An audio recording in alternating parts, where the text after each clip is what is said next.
দেশ বিদেশের সর্বশেষ স্পোর্টস আপডেট নিয়ে বিয়ন্ড বর্ডার স্পোর্টসের নিয়মিত আয়োজন sports bulletin powered by beyond border study abroad.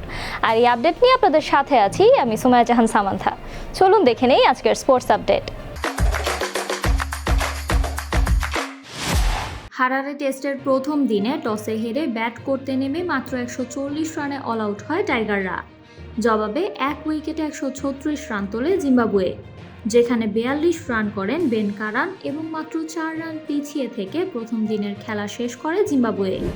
এমসিসির সম্মানসূচক আজীবন সদস্য পদ পেয়েছেন বাংলাদেশ দলের সাবেক অধিনায়ক ও বিসিবির সভাপতি তামিম ইকবাল। তাছাড়া মাশরাফি বিন মুর্তজার পর এই সম্মান পাওয়া দ্বিতীয় বাংলাদেশি সাবেক অধিনায়ক এবং বাংলাদেশের চতুর্থ ব্যক্তি হিসেবে এমসিসির সদস্যপদ অর্জন করলেন তামিম।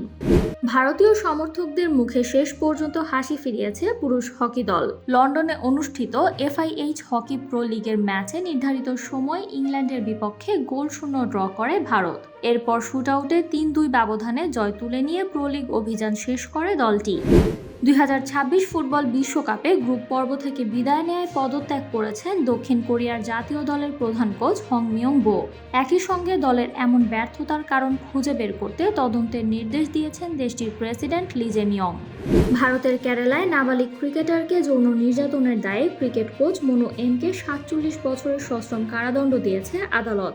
এছাড়া একই সঙ্গে ৭৯,০০০ রুপি জরিমানাও করা হয়েছে তাকে।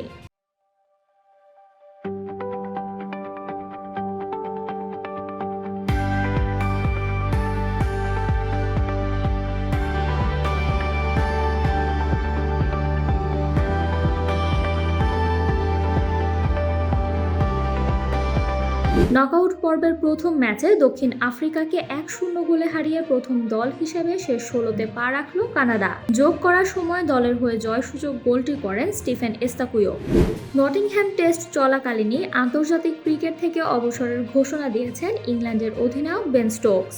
চলমান এই টেস্টই হবে স্টোকসের আন্তর্জাতিক ক্যারিয়ারের শেষ ম্যাচ। এরপর আর ইংল্যান্ডের জার্সিতে দেখা যাবে না তাকে।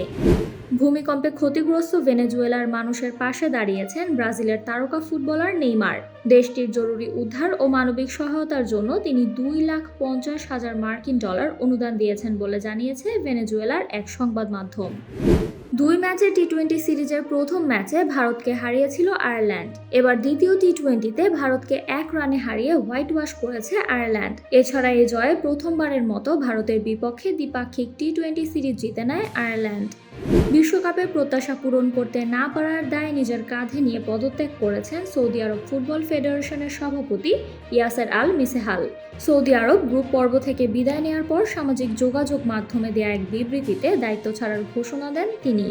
এই ছিল আমার হাতে থাকা সর্বশেষ স্পোর্টস আপডেট। এছাড়াও আমাদের সাপ্তাহিক cricket analysis show the analyst angle এবং football show the football insight দেখার আমন্ত্রণ জানিয়ে বিদায় নিচ্ছি আমি সামান্থা। আরো আপডেট পেতে সাবস্ক্রাইব করুন আমাদের ইউটিউব চ্যানেল এবং ক্লিক করুন বেল আইকন। ফলো করুন টিকটক ও ফেসবুক পেজে।